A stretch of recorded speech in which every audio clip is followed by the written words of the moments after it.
Մենք բոլորս տարբեր ենք, և մեզ շրջապատող աշխարհը ևս բազմազան է։ Գիտնականներն առանձնացնում են կենսաբազմազանության երեք հիմնական մակարդակ՝ գենետիկական բազմազանություն, տեսակային բազմազանություն և էկոհամակարգերի բազմազանություն։ Ինչ է գենետիկական բազմազանությունը։ Օրինակ, առաջին հայացքից կարող է թվալ, որ մի երամի մեջ բոլոր վայրի սագերը միանման են, սակայն իրականում դրանք փոքր-ինչ տարբերվում են միմյանցից։ Սագերից մեկը կարող է մյուսներից ավելի արագ նկատել սառույցի վրայով իրենց երամի մոտեցող աղվեսի, մյուսը ավելի լավ գտնել լճի ափին որոճող հյութեղ խոտով մարգագետինները, իսկ երրորդը արևի և աստղերի օգնությամբ ճշգրիտ կողմնորոշվելով ճանապարհի։ Արդյունքում ամբողջ երամը ստանում է առավելություն։ Սա բնորոշ է ոչ միայն վայրի սագերին, կենդանիների կամ բույսերի ցանկացած տեսակ լուծում է գոյատևման հետ կապված տարբեր խնդիրներ և յուրաքանչյուր առանձնյակ իր կարևոր դերն ունի, մեկը գտնում է լավագույն սնունդը, մյուսը զգուշացնում է վտանգի մասին, իսկ երրորդը օգնում կողմնորոշվել։ Այս բազմազանությունը խմբին տալիս է ավելի մեծ ճկունություն և հարմարվողականություն։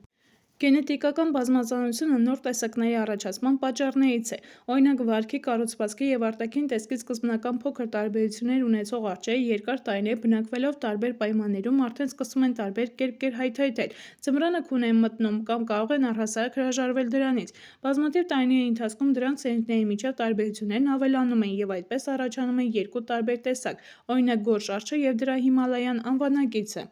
Գենետիկական բազմազանության բարձր մակարդակը մեծացնում է տեսակների գոյատևման հնարավորությունը։ Գենետիկական ձևերի առատություն ունեցող տեսակներն ավելի հեշտ են հարմարվում շրջակա միջավայրի փոփոխություններին, մասնավորապես կլիմայի փոփոխությանը։ Թերևս ամենաակնհայտը տեսակային կենսաբազմազանությունն է տեսակների և ավելի խոշոր կարգաբանական խմբերի, օրինակ՝ դասերի և տիպերի բազմազանությունը։ Ակնհայտ է, որ խատուտիկը տարբերվում է եզան լեզվից, ճպուռը՝ մրջյունից։ Տեսակային բազմազանության շնորհիվ հնարավոր է լիարժեք օգտագործել սննդի աղբյուրները, այնպես որ տեսակները միմյանց չխանգարեն։ Օրինակ, աֆրիկյան սավանաներում խոտի վերին հատվածը ուտում են զեբրերը, միջին մասը՝ գնու այծքաղը, իսկ ստորին հատվածը՝ վիթը։ Վարազները սնվում են արմատներով և պալարներով, արդյունքում տվյալ տարածքի կենդանիների մեծ մասը մնում է կուշտ և առողջ, իսկ ամբողջ էկոհամակարգը կայուն գործում է երկար ժամանակ։ Էկոհամակարգերի բազմազանությունը հեշտությամբ կարող է նկատվել ցանկացած ուշադիր ճանապարհորդի կողմից։ Դրա համար պարզապես անհրաժեշտ է կարողանալ տարբերել լաստիների անտառը կեչու անտառից կամ կորալյան խութերը մանգրային անտառներից։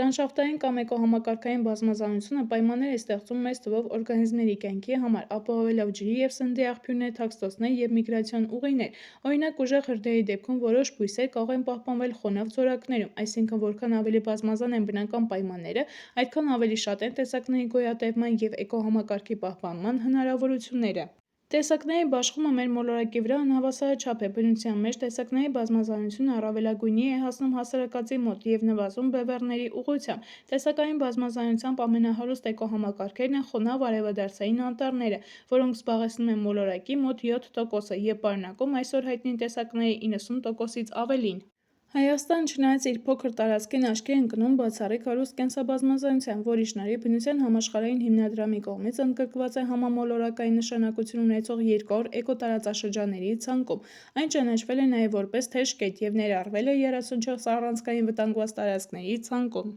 Հայաստանն ունի հարուստ կենսաբազմազանություն՝ մոտ 3800 տեսակի բարձրակարգ ծաղկավոր բույսեր և ավելի քան 17500 կենդանատեսակ։ Հայաստանը տիպիկ լեռնային երկիր է, որտեղ լանդշաֆտներն ու էկոհամակարգերին բնորոշ են վերընթաց գոտիականությունն ու բարդ ռելիեֆը։ Դրա շնորհիվ ձևավորվել են կլիմայի 6 տիպ և լանդշաֆտային 10 գոտի, որոնք նպաստել են հարուստ և ինքնատիպ կենսաբազմազանության առաջացմանը։ Կենսաբազմազանության տեսակային կազմի առատությունը պայմանավորված է նաև նրանով, որ Հայաստանը գտնվում է տարածաշրջանի բուսական և կենդանական աշխարհների ձևավորման հանգուցակետում, ինչպես նաև կենդանիների միգրացվող տեսակների և չվող թռչունների տարանցիկ ճանապարհների խաչմերուկում։ Հայաստանում կա մոտ 500 կենդանատեսակներ և 144 բուսատեսակ, որոնք համարվում են էնդեմիկ, այսինքն տարածված են միայն մեր երկրում և չեն հանդիպում աշխարհի այլ վայրերում։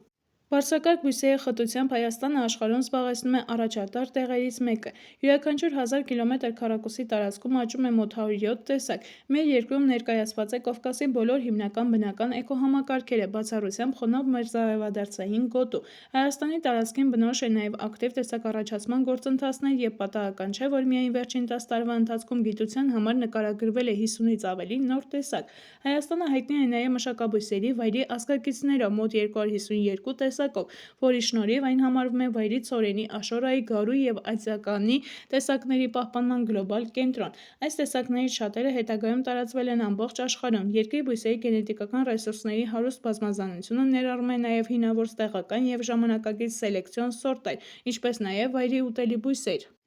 Այն ամենը, ինչ մարդն ուտում էր, ինչից կաթսարան էր կառուցում, ինչով բուժվում էր, ինչից հագուստ էր պատրաստում և ինչն օգտագործում էր որպես տրանսպորտային միջոց, վերցնում էր շրջակա միջավայրից։ Ժամանակակից գիտնականները մինչև օրս մեծ ուշադրություն են դարձնում արևադարձային անտառներում դեղորայքային նոր միջոցների որոնմանը։ Նույնիսկ գյուղատնտեսական մշակաբույսերի նոր սորտեր ստանալու համար անհրաժեշտ են օգտակար հատկանիշներով օժտված վայրի տեսակներ։ Տեխնիկական գյուտերից շատերն ինժեներները փոխառել են կենդանիներից, բույսերից, սնկերից և միկրոօրգանիզմներից։ Սակայն կենսաբազմազանության ամենակարևոր դերը կայանում է նրանում, որ այն ապահովում է բնակության միջավայր բոլոր կենդանի էակների, այդ թվում մարդու համար։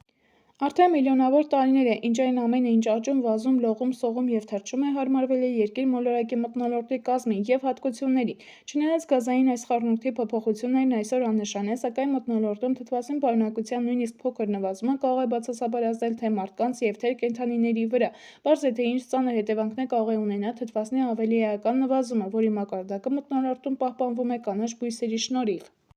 Բիոնիկա գիտությունը կենդանի օրգանիզմների կառուցվածքի և կենսագործունեության մասին գիտելիքների միջոցով օգնում է լուծել ճարտարագիտական խնդիրներ։ Օրինակ, դելֆինների մաշկի ուսումնասիրությունը թույլ տվեց նավերի համար նոր պատվածք ստեղծել, ինչի շնորհիվ նավերի արագությունը ավելացավ 15-ից 20%-ով։ Բիոնիկայի հիմնադիրներից մեկը համարվում է Լեոնարդո դա Վինչին, որը փորձում էր թափահարող թևերով թռչող ապարատ՝ օրնիտոպտեր կառուցել թռչունների նման թռչելու համար։ Բոլոր բույսերը, կենդանիները, միկրոօրգանիզմները և սնկերն իրենցից ներկայացնում են միլիոնավոր տարիների ընթացքում էվոլյուցիայի արդյունքում ձևավորված շատ բարդ կառուցվածքով և նրբորեն կարգավորված համակարգեր։ Յուրաքանչյուր օրգանիզմ իր կարևոր աշխատանքն է կատարում։ Մեկը կլանում է արևային էներգիա, մյուսը իր ներքին էներգիան օգտագործում է որս անելու կամ գիշատիչներից պաշտպանվելու համար, երրորդը քայքայում է փտած փայտը կամ սատկած կենդանիների մնացորդները և այդպես շարունակ։ Ամենամեծ բաոբաբը կամ ամենափոքր քառակոսը, ամենածանր կետը կամ ամենաթեթև մեդուզան երկիր մոլորակի վրա կյանքի կարևոր բաղադրիչ մասն են հանդիսանում։ Անկասկած, երկրագնդի վրա գոյություն ունեն մեզ անհայտ բազմաթիվ կենսաբանական տեսակներ, որոնց քանակը դեռևս հաշվարկված չէ։ Տարբեր աղբյուրների տվյալներով այն տատանվում է 5-ից մինչև 50 միլիոնի սահմաններում։ Այս տեսակների մեծամասնության նշանակությունն ու դերը բնության համար դեռ պարզաբանված և գնահատված չեն։ Մեր մոլորակում մինչ օրս բացահայտված և ցուցակագրված է միայն մոտ 1.700.000 տեսակ կենդանի օրգանիզմ։ Դրանցից մոտ 750,000-ը միջատներ են, 41,000-ը ողնաշարավոր կենդանիներ, 250,000-ը բույսեր, մնացածը կարգաբանական այլ խմբերին պատկանող օրգանիզմներ։ Հաճախ կարելի է լսել հետևյալ խոսքերը. մոլորակի վրա եղել են ժամանակահատվածներ, երբ ոչնչացվել են օրգանիզմների ամբողջական խմբեր։ Այդ պատճառով էլ մի տեսակի կորուստը դեռևս աղետ չէ մարդկության համար, և մեկ տասնյակինը, և մեկ հարյուրակինը։ Այս մտածելակերպը հեռատեսական չէ, քանի որ մենք չգիտենք որն է այն սահմանը, որին մոտենալով վտանգվում է ամբողջ մարդկության գոյությունը։ Գուցե մենք արդեն մոտ ենք այդ սահմանին։ Մարդկության կարճ պատմության ընթացքում բնությունը արդեն անդառնալիորեն կորցրել է ոչ թե հարյուրավոր, այլ ավելի շատ տեսակ։ Շատ տեսակներ իսպառ վերացել են երկրի երեսից, հենց մեր աչքի առջև վերջին 400 տարում անհետացել է 120 տեսակի երկենցաղ, 94 տեսակի թռչուն, 63 տեսակի կաթնասուն։ Պատահական չէ, որ բոլոր ժամանակների ամենադաժան պատժամիջոցներից է եղել մարդուն երկար ժամանակով գորշ պատերով նեղ խցում փակելը, թույլ չտալով նայել երկնքին և շփվել այլ արարածների հետ։ Եթե երկրի վրա նվազեն գեղեցիկ և բուրումնավետ կամ նույնիսկ անշուք ու անհոտ ծաղիկներով տարբեր բույսերը,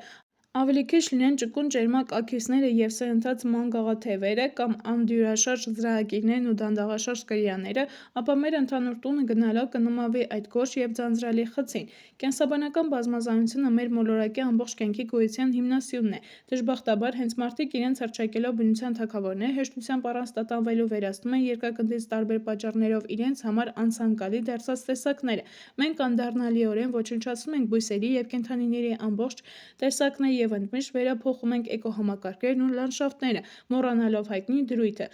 բոլոր կենդանի էակները յուրօրինակ են ու կարևոր կենսոլորտի և դրա միայն մի տարրը կազմող մարդկության համար։ Կենսաբազմազանության հիմնական սպառնալիքը մարդն է, որը հատում է անտառները, հերկում տափաստանները, այրում սավաննաները, չորացնում ճահիճները, քանդում ընդերքը, կենդանիների և ձկների սիրողական ու արդյունագործական որս իրականացնում և այլն։ Անշուշտ, այս ամենը հատուկ նպատակով ուղղված չէ վայրի բնության ոչնչացմանը։ Նպատակն այլ է՝ մոլորակի հաջող բնակչության ապահովել սննդով, փայտանյութով, էներգիայով, ընտանի անասուններ բուծել։ Տարածքները ազատ է բնակավայրերի, ճանապարհների և աղբավայրերի համար և այլն։ Կենսաբազմազանության վրա մեծ ազդեցություն են ունենում բնական պայմանների փոփոխությունները, դրանցից են ջերմաստիճանի տատանումները և անտառային հրդեհները, հազարամյա սառույցի հալչելը, ճահճացած հարթավայրերի չորացումը, օվկիանոսի մակարդակի տատանումը և շատ այլ պատճառներ։ Իհարկե, մեկ անսովոր տակամարը դեռևս աղետ չէ։ Թե բուսականությունը, թե կենդանական աշխարհը հազարավոր տարիների էվոլյուցիայի ընթացքում հարմարվել են կարճաժամկետ եղանակային տատանումներին և բնության աստիճանական փոփոխություններին։ Կենսաբազմազանության համար վտանգ են ներկայացնում արտաքին պայմանների արագ և անդառնալի փոփոխությունները, նախ և առաջ կլիմայական փոփոխությունները։ Երկրի մոլորակի երկրաբանական պատմության մեջ կենսոլորտում անընդհատ առաջանում և վերանում են տեսակներ, չէ՞ որ ոչ մի տեսակ չի կարող ընդմիշտ գոյություն ունենալ։ Ոչնչացումը փոխհատուցվում էր նոր տեսակների առաջացմամբ, և արդյունքում կենսոլորտում տեսակների ընդհանուր թիվը ավելանում էր։ Տեսակների ոչնչացումը էվոլյուցիայի բնական գործընթաց է, որը տեղի է ունենում առանց մարդու միջամտության։ Ժամանակակից գիտությանը հայտնի կենդանի բնության զարգացման ամբողջ ընթացքում կլիմայի կտրուկ փոփոխության մի քանի տեսակ շրջաններ են եղել, որոնք հանգեցրել են կենսաբազմազանության կտրուկ փոփոխությունների։ Այս ժամանակահատվածներից հատկապես առանձնանում են 5-ը, որոնք կոչվում են մեծ ոչնչացումներ։ Ամենադրամատիկ շրջաններից մեկը եղել է մոտավորապես 250 միլիոն տարի առաջ։ Այդ ժամանակ Երկիր մոլորակի վրա չկային մեզ հայտնի բույսերը և կենդանիները, սակայն կյանքը շատ բազմազան էր։ Բարձրակարգ բուսատեսակները շատ ավելի քիչ էին, քան կենդանիների տեսակները, քանի որ օվկիանոսներում և ծովերում կյանքը շատ ավելի հարուստ էր, քան ցամաքի վրա։ Երկրաբանական չափանիշներով բավականին արագ մի քանի միլիոն տարվա ընթացքում ոչնչացել են գոյություն ունեցող կենդանիների և բույսերի գրեթե բոլոր տեսակները։ Երկրի երկրաբանական պատմության մեջ տեսակները մշտապես հայտնվում և անհետանում էին կենսոլորտում, քանի որ ոչ մի տեսակ չի կարող հավերժ գոյություն ունենալ։ Անհետացումը փոխհատուցվում էր նոր տեսակների առաջացմամբ և արդյունքում կենսոլորտում աճեց տեսակների ընդհանուր թիվը։ Գիտնականներն արդարացիորեն ենթադրում են, որ գլխավոր պատճառը Երկրի մակերևույթի վրա տեղի ունեցող լուրջ փոփոխություններն են։ Մայրցամաքների տեղաշարժը, դրեյֆը, որի մասին արդեն խոսել ենք, այն ամբողջությամբ փոխեց այն ժամանակվա բնության պատկերը, այդ թվում նաև լեռնաշղթաների դիրքը և ծովային հոսանքների համակարգը։ Եվ իհարկե, հիմնովին փոխվեց Երկիր մոլորակի կլիման։ Նախկին սառցապատման ժամանակաշրջանները փոխարինվեցին կլիմայի տաքացմամբ, այն ավելի չոր դարձավ, իսկ ջերմաստիճանի սեզոնային տատանումներն ավելի կտրուկ։ Բացի այդ, գետնամերձ մթնոլորտում փոփոխվեց թթվասին պարունակությունը։ Այս ամենը հանգեցրեց կենդանի օրգանիզմների տեսակների զանգվածային փոխարինման այլ տեսակներով։ Տեսակների վերացման պատմությունը հետագայում բազմիցս կրկնվեց, սակայն ոչ այդ մասշտաբով։ Մոտավորապես 60 միլիոն տարի առաջ կլիմայական փոփոխությունների հետևանքով կենդանիների և բույսերի որոշ տեսակներ փոխարինվեցին այլ տեսակներով։ Վարկածներից մեկի համաձայն, հենց այդ ժամանակ երկրագնդի կլիմայի կտրուկ փոփոխության հետևանքով վերացան վերջին դինոզավրերը։ Բացի դինոզավրերից վերացան նաև կենդանի էակների այլ խմբեր։ Օրինակ, ծովային փափկամարմիններ ամոնիտները, որոնք նման էին ոչխարի կոտորշների, և բելեմնիտները, որոնց կարծրացած մնացորդները նետի ծայրապանակ են հիշեցնում։ Ծովային կենդանիների գրեթե կեսն այդ ժամանակ վերացավ, իսկ թեև որքան ցամաքում ապրող կենդանատեսակ վերացավ, ոչ ոքի հայտնի չէ, քանի որ օրգանիզմների մնացորդները ցամաքում լավ չեն պահպանվում։ Ավելի ցածր ջերմաստիճաններով բնորոշվող կլիմայական փոփոխությունները հաճախ ուղեկցվում են բևեռներում սառցե գլխարկների ձևավորմամբ։ Գրենլանդիայի և Անտարկտիդայի հսկայական սառցե զանգվածներն այժմ էլ կարելի է տեսնել տիեզերքից տարված Երկիր մոլորակի նկարներում։ Նման ծավալի սառույցի առաջացման համար բնականաբար հարկավոր է մեծ քանակությամբ ջուր, որի աղբյուրն օվկիանոսն էր։ Սառցե գլխարկների առաջացման ընթացքում օվկիանոսի մակարդակը իջնում էր, և առափնյա օրգանիզմների կենսապայմանները թե՛ ջրում, թե՛ ցամաքում կտրուկ փոփոխվում էին։ Ստացվում է, որ կլիմայական փոփոխությունները, ի լրումն այլ դրդապատճառների, ազդում են կենսաբազմազանության վիճակի վրա, ընդ որում նախնական շրջանում ոչ հօգուտ վերջինիս։ Դրանից հետո Երկրի վրա կյանքն աստիճանաբար վերականգնվում է, սակայն այն այլևս նախկինի նման չէ։ Միլիոնավոր տարիներ են անհրաժեշտ վերականգնման համար, սակայն որպես կանոն ոչնչացած տեսակներն այլևս չեն վերականգնվում։ Իհարկե, այն ամենը, ինչի մասին մինչև հիմա խոսում էինք, վաղ անցյալն է վերաբերվում։ Իսկ ինչպե՞ս են հիմա կլիմայական փոփոխություններն ազդում կենսաբազմազանության վրա։ Վերջին 100-ամյակի ընթացքում մարդու գործունեության, ինչպես նաև կլիմայի կտրուկ փոփոխության ազդեցությամբ մոլորակի վրա տեսակների ոչնչացման արագությունը մի քանի անգամ գերազանցում է բնական ոչնչացման արագությանը։ Ներկայումս կենդանական և բուսական տեսակների անհետացման տեմպը 50-ից 100 անգամ գերազանցում է բնական տեմպին, և ըստ կանխատեսումների դեռ կտրուկ ավելանալու է։ Համարվում է, որ կյանքի ավելի փոքր տևողություն ունեցող մանր կենդանիներն ավելի զգայուն են միջավայրի պայմանների նկատմամբ, այդ պատճառով էլ ավելի արագ են արձագանքում կլիմայական փոփոխություններին։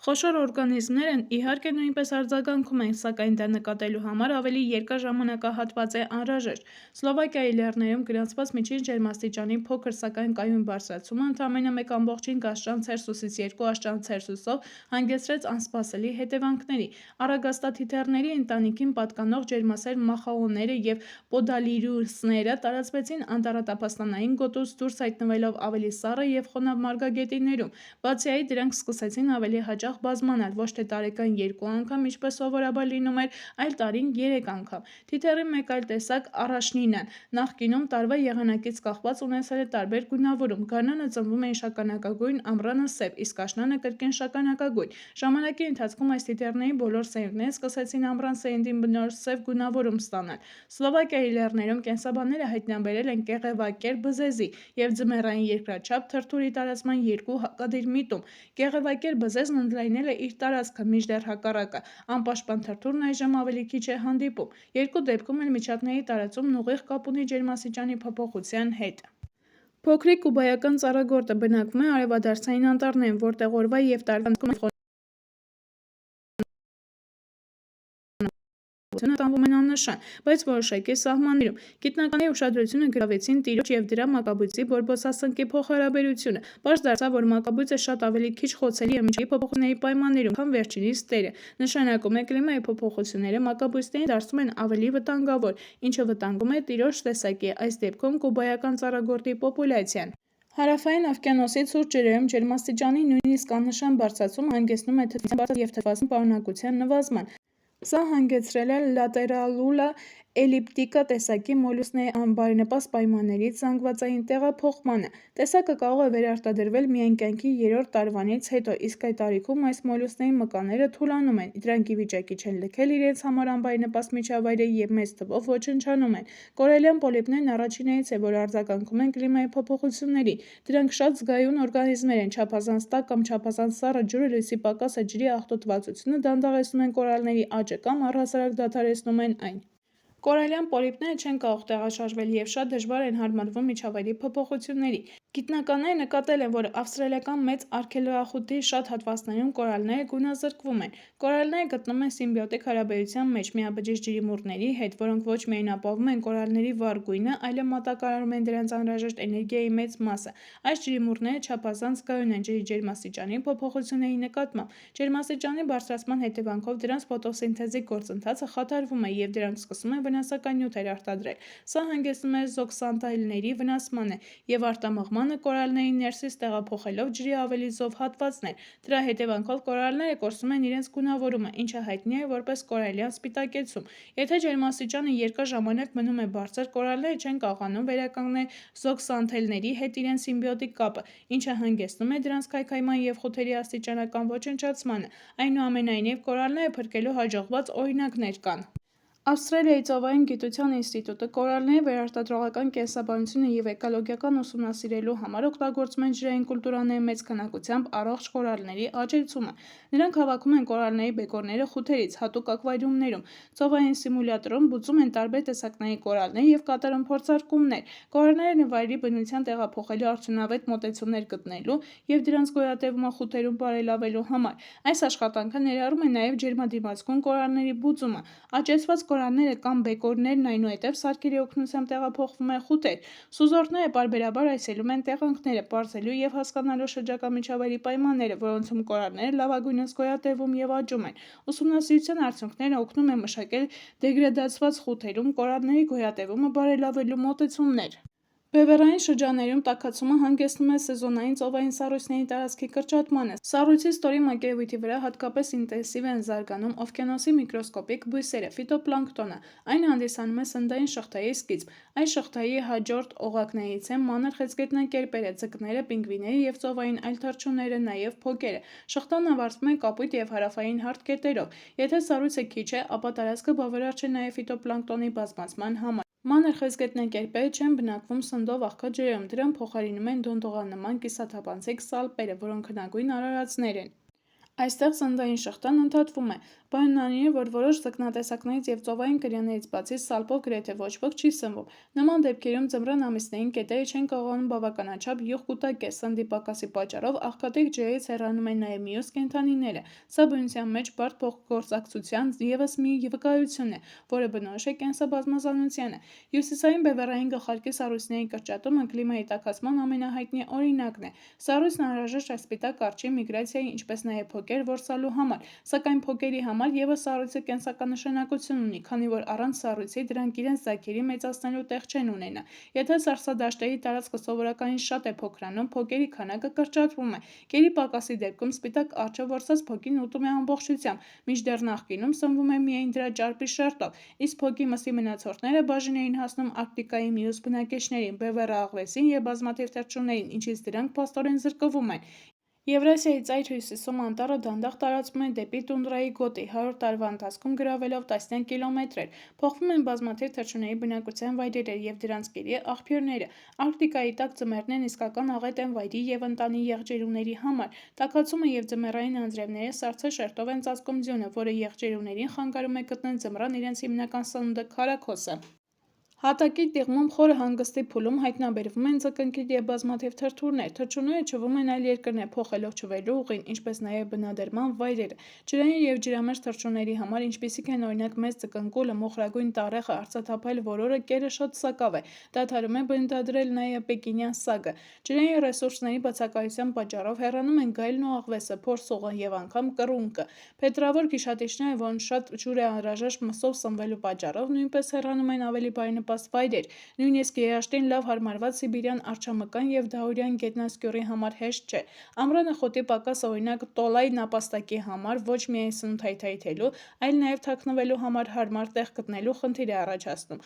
Հաճախակիացած հրդեհները մասու վտանգ են ներկայացնում փոքր և դանդաղաշարժ կենդանիների համար։ Երբ վառվում է խոտը և կչղակավորները մնում են առանց կերի, հազարավոր այցքաղներ հոտերով Մոնղոլիայից արտագաղթում են Ռուսաստան։ Միևնույն ժամանակ ավելանում է ճնշումը սակավաքանակ ջրի աղբյուրների վրա, իսկ կենդանիների կուտակումները բերում են զանգվածային հիվանդությունների առաջացման։ Անսպասելիորեն նման երաշտային ամռանը հաջորդում է ձնառատ ձմեռ, որի դեպքում օրինակ մանուլ վայրի կատուն չի կարողանում կեր հայթայթել։ Կա միայն մի տեսակ դահուրյան ոզնի, որի համար տաքացումն օգտակար է։ Նորմալ կենսակերպի համար նրան անհրաժեշտ է տարվա մեջ առնվազն 5 տաք ամիս։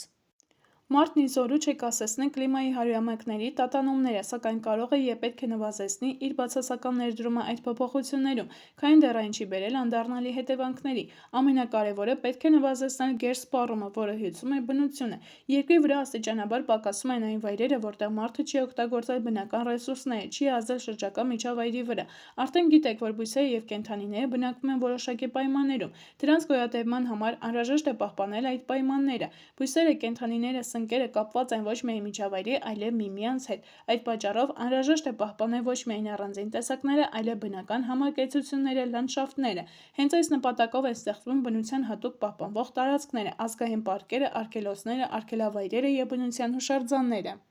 Ազգային պարկը պահպանվող տարածք է, ուր կարող են այցելել զբոսաշրջիկները, սակայն մարդու գործունեությունը դրա շատ հատվածներում սահմանափակվում է։ Ազգային պարկերը սովորաբար ստեղծվում են այն վայրերում, որտեղ շատ են բազմապիսի լանդշաֆտները, հազվագյուտ և անհետացման վտանգի առջև կանգնած կենդանիները, բույսերը, առանձնահատուկ երկրաբանական և ջրային օբյեկտները։ Ազգային պարկեր այցելում են թե մեծահասակները, թե երեխաները, որոնցից շատերն այստեղ են տեղեկանում գլոբալ բնապահպանական խնդիրների մասին։ Ազգային պարկերում հիմնվում են տնկարաններ և բուծարաններ բույսերի և կենդանիների հազվագյուտ տեսակների բազմացման համար, որոնք հետո տեղափոխվում են այլ տարածքներ։ Արդյոք կլիմայի փոփոխությունն ազդում է ազգային պարկերի վրա։ Քանի որ մթնոլորտային ջերմաստիճանի բարձրացումը և կլիմայի փոփոխությունը ի թիվս այլ հետևանքների հանգեցնում են հրդեհների և երաշտների ավելացմանը, դրանք չեն կարող ազդեցություն չունենալ պահպանվող տարածքների բնության վրա։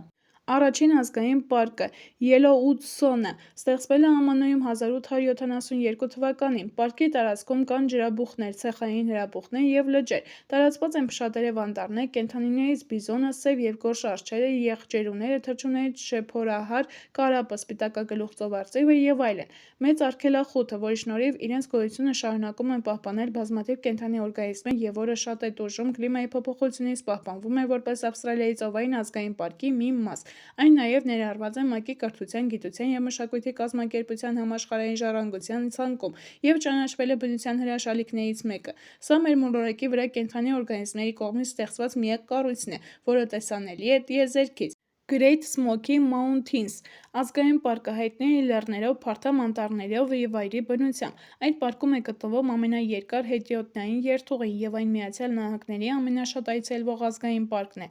Նամիբ Նաուկլոֆթ ազգային պարկը Նամիբիայում, Հարավային Աֆրիկայում հայտնի է իր նահանջագույն ավազաթմբերով, որոնք ամենաբարձրն են աշխարհում։ Որոշ տեղերում դրանց բարձրությունը հասնում է 300 մետրի։ Այդ հսկայական պարկում, որը Շվեյցարիայի ամբողջ տարածքից էլ մեծ է, հանդիպում են բազմատեսակ բույսեր և կենդանիներ։ Հայաստանի Հանրապետությունում ստեղծվել է 4 ազգային պարկ՝ Սևան, Դիլիջան, Արգիլիչ և Արևիկ, որոնք զբաղեցնում են գրեթե 237 հազար հեկտար տարածք, կամ Հայաստանի Հանրապետության ընդհանուր տարածքի մոտ 8%-ը։ Ազգային պարկերում կարելի է հանդիպել բազմազան լանդշաֆտային և էկոհամակարգերի, այդ թվում տարածաշրջանի ամենախոշոր քաղցրահամ Սևանա լիճը, մեծ անտառային զանգվածներ Դիլիջան և Արևիկ ազգային պարկերում, տափաստաններ բոլոր ազգային պարկերում, ինչպես նաև ենթաալպյան և ալպյան մարգագետիններ, հիմնականում Արգիլիչ և Արևիկ ազգային պարկերում։ Բոլոր ազգային պարկերում պահպանության տակ են վերցված կենսաբազմազանության կարևոր բաղադրիչները՝ բարձրակարգ բույսերը, սնկերը, անողնաշարավոր և ողնաշարավոր կենդանիները, որոնցից շատերը գրանցված են Հայաստանի Կարմիր գրքում։ Արգելոցը հատուկ պահպանվող տարածք է, որտեղ արգելվում է իրականացնել տնտեսական որևէ գործունեություն, անգամ հատապտուղներ, սնկեր հավաքել կամ ձուկ որսալ։ Արգելոցներում աշխատում են գիտնականներ, որոնք հետևում են բնության փոփոխություններին և գրանցում դրանք։ Արգելոցներում վերականգնում են անհետացող կենդանիների տեսակները, որոնք հետո վերաբնակեցվում են բնության մեջ։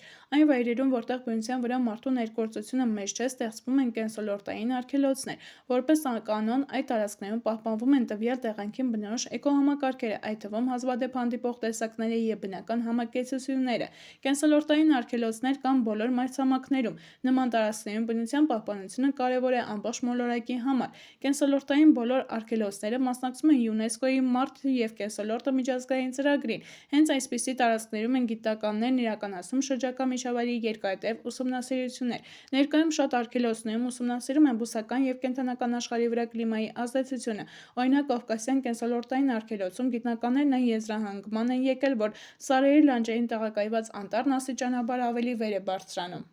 Հայաստանի Հանրապետության տարածքում գոյություն ունեցող 3 պետական արգելոցի՝ Խոսրովի անտառի, Շիկահողի և Էրեբունի ընդհանուր տարածքը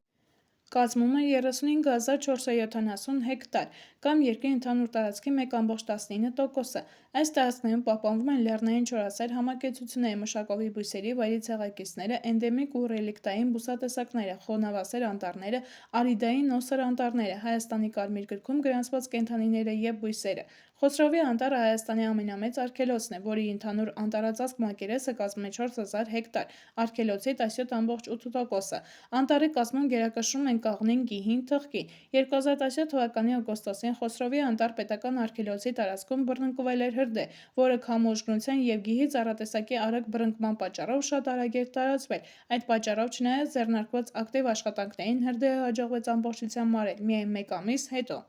Նախնական մոտավոր հաշվարկներով հրդեհը տարածվել է 2200 հեկտար ընդհանուր տարածքում, որի մոտ կեսը խոտածածկ է, իսկ մնացած տարածքներում տուժել են կաղնուտները և գիհուտները։ Ի դեպ, չի բացառվում, որ հետագայում կաղնու անտառները կվերականգնվեն բնական ճանապարհով։ Այս աղետը կարող էր տեղի չունենալ, եթե 2017 թվականի ամռանը չլիներ այդքան չոր և շոգ, իսկ մարդիկ ավելի զգույշ վարվեին կրակի հետ։ Էկոլոգիապես անվտանգ ազգային պարկի օրինակ է ամերիկյան Զայոն պարկը, որտեղ 5000 մասնավոր մեքենա փոխարինվել է գազով աշխատող 2 տասնյակ ավտոբուսով։ Արդյունքում զգալիորեն կրճատվել են ջերմոցային գազերի արտանետումները։ Զբոսաշրջիկների համար նոր տեխնոլոգիաներով կառուցված կանաչ կենտրոնում պահանջվող էներգիայի գրեթե 1/3-ը ստանում են արևից, իսկ լուսավորության 80%-ն ապահովում են բնական լուսավորության հաշվին։ Շոգ եղանակին օդի հովացումն իրականացվում է էներգախնայող գոլորշացնող սարքերի միջոցով։ Ցուրտ ժամանակ տաքությունը մնում է շենքի ներսում, տաքացնող պասիվ համակարգի ջերմակլանիչ նյութերից կառուցված դեպի արև թեքված պատի շնորհիվ։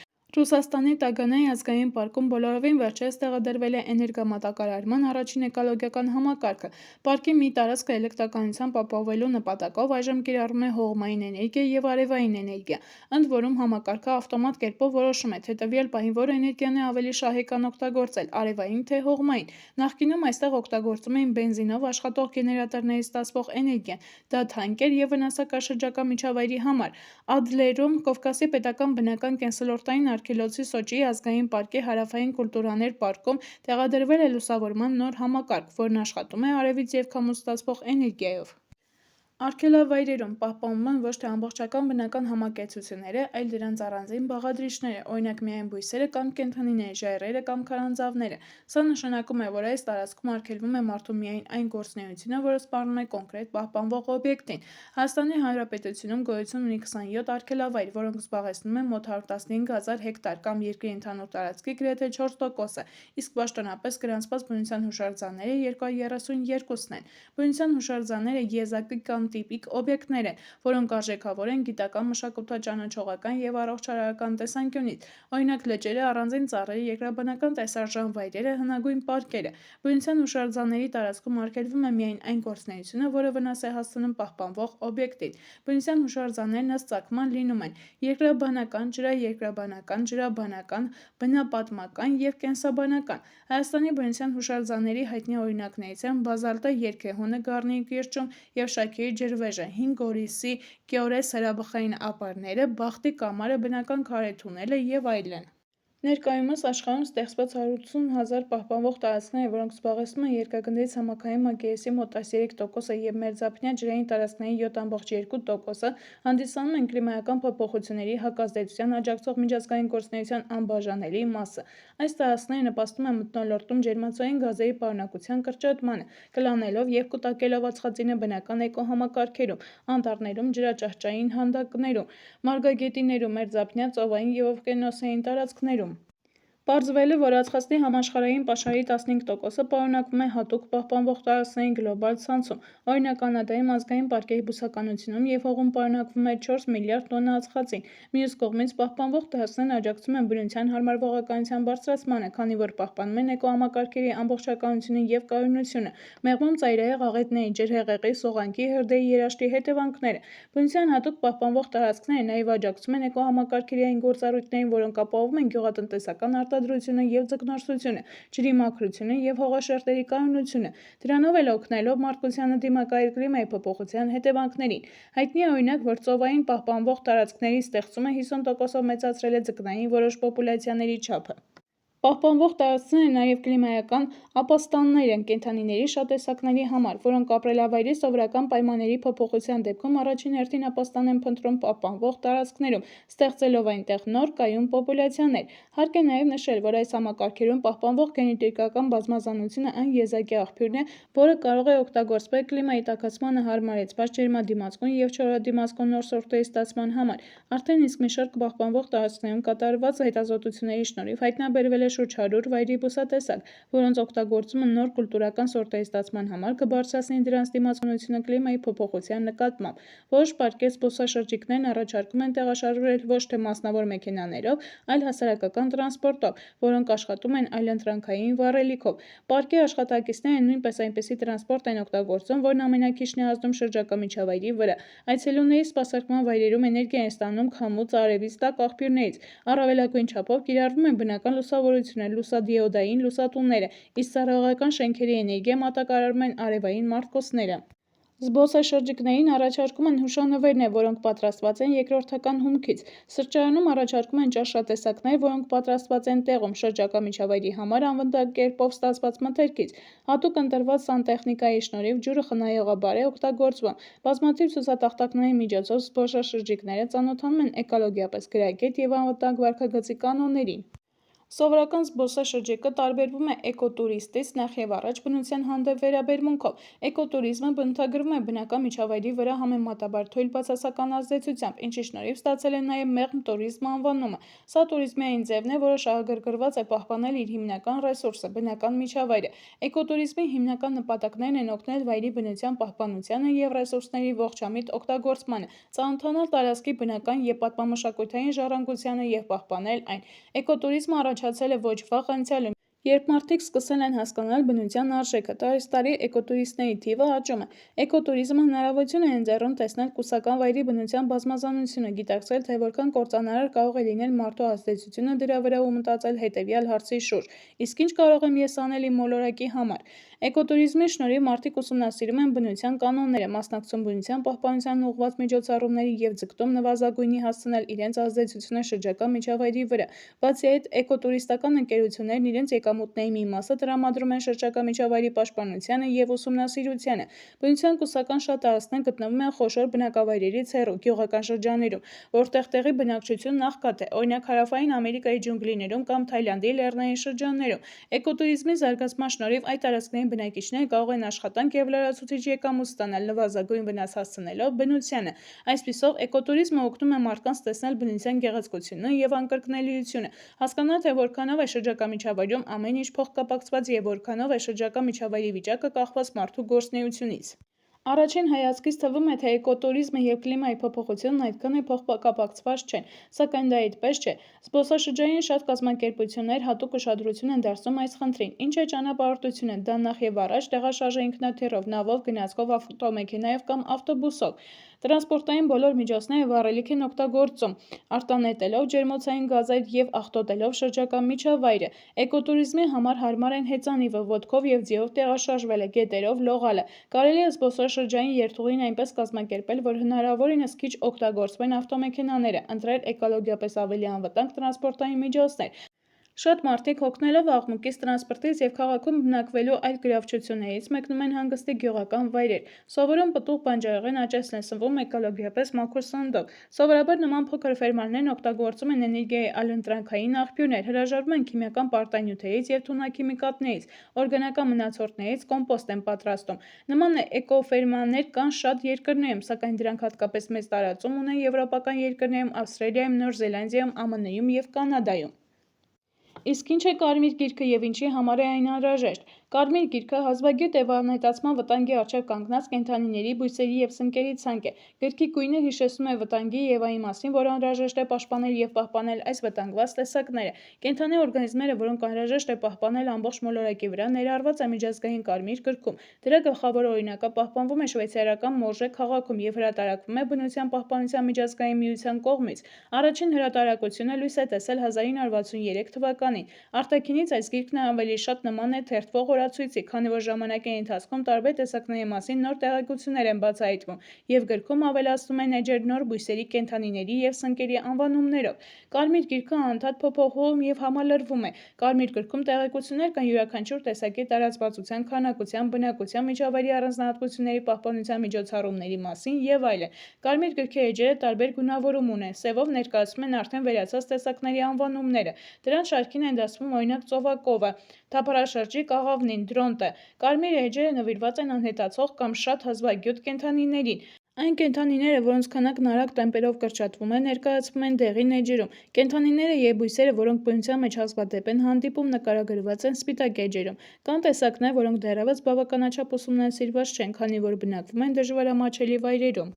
Դրանց ցանկը կարելի է տեսնել մոխրագույն էջերում։ Եվ վերջապես, ամենահուսադրողը կանաչ էջերն են, որտեղ այն տեսակներն են, որոնք մարդիկ կարողացել են փրկել անհետացումից, օրինակ սովորական կուղբը և որմզդեղը։ Նախքան այս կամ այն տեսակը կարմիր գրքի մեջ ներառելը, գիտնականները մեծ աշխատանք են տանում, ուսումնասիրում են համապատասխան տեղանքի ֆլորան, ֆաունան, սնկերը, պարզում են այդ տեսակների գոյությունը վտանգող պատճառները, նկարագրում դրանց բնակության վայրը և պահպանության միջոցները։ Կարմիր գրքի էջերն են հայտնվում ոչ միայն հազվագյուտ և էնդեմիկ տեսակները, այլև այլև գեղազարդային կամ ուտելի դեղատու բույսերը, որոնց տարբեր պատճառներով անհետացում է սպառնում։ Կենսաբազմազանությունը սպառնացող գործոնները բաժանվում են երկու խմբի՝ ուղղակի և անուղղակի։ Ուղղակի գործոնն է մարդը, որն իր գործունեության, որսի, դեղատու և այլ օգտակար բույսերի հավաքի և մթերման, ձկնորսության և այլի արդյունքում վերացնում է կենդանական և բուսական աշխարհը։ Անուղղակի գործոնները կապված են բնակության միջավայրի փոփոխության հետ, այդ թվում գլոբալ կլիմայական փոփոխությունների ազդեցությամբ։ Դրանց շարքին են դասվում անտառահատումները, հանքարդյունահանման, շինարարության, գյուղատնտեսության համար հողաշերտի վնասումն ու խախտումը, նոր տեսակների ներմուծումը, երբ օտարածին տեսակներն էկոհամակարգերից դուրս են մղում տեղականներին, հրդեհները և մի շարք այլ գործոններ։ Յուրաքանչյուր երկիր կամ տարածաշրջան կազմում է հազվագյուտ և պահպանության ենթակա տեսակների իր ցանկը։ Ներկայումս գիտնականները փորձում են համակարգչային ծրագրերի միջոցով մոդելավորել բնության մեջ տեղի ունեցող գործընթացները, պարզելու թե ինչպես են կլիմայական սցենարներով կանխատեսվող փոփոխություններն ազդելու էկոհամակարգերի և դրանց կենդանի բաղադրիչների վրա։ Հայաստանում նման մոդելավորման աշխատանքների իրականացման շնորհիվ էկոհամակարգերի հնարավոր փոփոխությունների գնահատման արդյունքում պարզվել է, որ Հայաստանի բույսերի կարմիր գրքում ընդգրկված 452 տեսակ բարձրակարգ բույսերից 238 բուսատեսակի վրա կանխատեսվող կլիմայի փոփոխությունը զգալի ազդեցություն չի ունենա։ 140 տեսակի համար կլիմայի փոփոխության արդյունքում պայմանները զգալիորեն կբարելավվեն։ Դրանք ջերմասեր տեսակներ են, որոնց ավելի լայն տարածման համար ներկայում արդյունավետ ջերմաստիճանի գումարը բավարար չէ։ Կանխատեսվող կլիմայի տաքացումը և դրա հետ կապված էկոհամակարգերի սպասվող փոփոխությունները բացասաբար կանդրադառնան 74 բուսատեսակի պոպուլյացիայի վիճակի վրա։ Այն կարող է հանգեցնել դրանց տարածման կտրուկ կրճատմանը և նույնիսկ Հայաստանի տարածքից անհետացմանը։ Հետևաբար կլիմայի փոփոխությունն առաջին հերթին կսպառնա հազվագյուտ, հատուկ էկոլոգիական պայմաններին հարմարված բույսերին, որոնք կարող են ոչնչանալ՝ չգտնելով իրենց համար նոր համապատասխան աճելավայրեր։ Կարմիր գրքի ստեղծման գլխավոր նպատակն է կենսաբազմազանության պահպանության խնդիրներով զբաղվող կառույցներին և հասարակության լայն շերտերին տեղեկացնել ստեղծված իրավիճակի մասին և նպաստել յուրաքանչյուր տեսակի համար նախատեսված գիտականորեն հիմնավորված հատուկ միջոցառումների իրականացմանը, բարելավելով ֆլորայի և ֆաունայի արդյունավետ պահպանությունը և վերականգնումը։ Հայաստանի Հանրապետությունում նույնպես պատրաստվում և հրատարակվում է Հայաստանի կարմիր գիրքը։ Գրքի վերջին տարբերակը, որը հրատարակվել է 2010 թվականին, կազմված է երկու հատորից՝ բույսերի և սնկերի կարմիր գիրք և կենդանիների կարմիր գիրք։ Դժբախտաբար կարմիր գրքի նախորդ հրատարակման համեմատ ներկայիս կարմիր գիրքը համալրվել է բույսերի և կենդանիների բազմաթիվ նոր տեսակներով, որոնց վիճակը կտրուկ վատացել է։ Հայաստանի կարմիր գրքում ընդգրկվել է կրիտիկական վտանգված և խոցելի կատեգորիաներին պատկանող անոթավոր բույսերի 452, սնկերի 40, անողնաշարավոր կենդանիների 155 և ողնաշարավորների 153 տեսակ։ Այս տեսակներից շատերի գոյությանը սպառնացող գործոններից ամենամեծ ազդեցություն ունի կլիմայի փոփոխությունը։ Հարմարվողականության լուծումները կարող են բարձրացնել դիմադրողականությունը կլիմայական ռիսկերի նկատմամբ և շատ դեպքերում միաժամանակ ապահովել կայուն զարգացման ավելի լայն օգուտներ։ Բնական էկոհամակարգերի վրա հիմնված հարմարվողականության լուծումները կարող են օգնել համայնքներին հարմարվել արդեն իսկ նկատվող վտանգավոր ազդեցություններին, միաժամանակ պաշտպանելով կենսաբազմազանությունը, բարելավելով առողջությունը, ամրապնդելով սննդի անվտանգությունը, ապահովելով տնտեսական օգուտներ և մեծացնելով ածխածնի կլանումը։ Էկոհամակարգերի վրա հիմնված հարմարվողականության շատ միջոցառումներ, ներառյալ էկոհամակարգերի պաշտպանությունը, վերականգնումը և կայուն կառավարումը, ինչպես նաև գյուղատնտեսության կայուն կառավարումը, այսօր կարող են իրականացվել համեմատաբար ցածր գնով։ Այս մոտեցումների հաջողության գրավականը տեղական համայնքների ակտիվ ներգրավումն է և բնական էկոհամակարգերի վրա հիմնված հարմարվողականության միջոցառումների ներառումը համայնքների զարգացման պլաններում։